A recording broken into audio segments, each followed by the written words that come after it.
I am a junior doctor. I've been a junior doctor for a year. I've been working as a community service officer. It's been an incredible year with so many ups and so many downs. But yeah, that's me. I remember my first day as a doctor. It was very scary.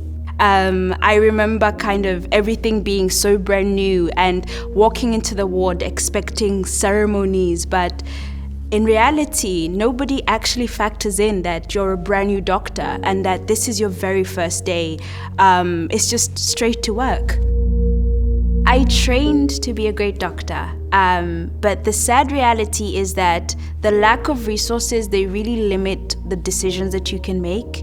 And I didn't really factor in or really think about how challenging it actually was going to be. And I mean, the universities, they try their best to prepare you for the transition between being a medical student and being a doctor. But the truth is, the only thing that can kind of help you progress towards that role is really experiencing it, really doing the work. I mean, seeing a patient die for the first time had a really huge impact on me. It was a patient that I had gotten to know quite well. I remember just kind of having to leave the ward and running off to cry in the toilets. I just felt so helpless and so out of control. And I just had to go back to the ward, hide any emotion and just move on to my next patient.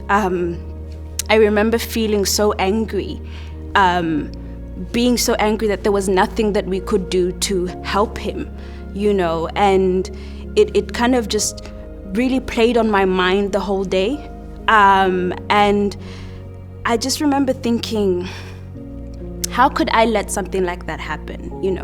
I felt like I had let him down. Society had let him down. And someone had to be held accountable, I spoke to a colleague and friend who advised me to speak and reach out to medical protection. I'd never really considered that this was something that they could help me with, but when I called, I felt a great comfort when I realized that I was speaking to a medical advisor who themselves had also had experience working in the state sector.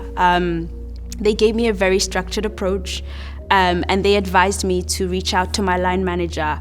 And this really allowed me to open up about the issues that I was feeling and also find some sort of internal resolution. And I just kind of remember hearing the stories that my manager was telling me about her experience as a junior doctor.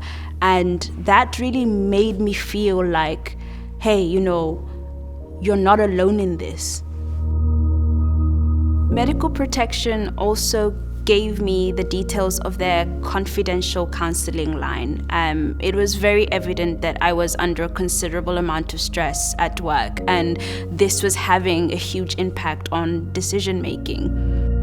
Being a doctor is a huge responsibility. You are always thinking about it. I mean, sometimes you forget, and so you start living your life, and then there's this week where suddenly everything just kind of hits you, and you just kind of deal with it and park it aside. That's all you can do sometimes, What I've learned from all of this is that it's so important to talk to somebody, I didn't see the relevance of medical protection as a medical student, and I wasn't quite sure if it actually applied to somebody on my level and really thought it was just for somebody else. But now knowing that there's somewhere I can go when things get hard has been a great comfort.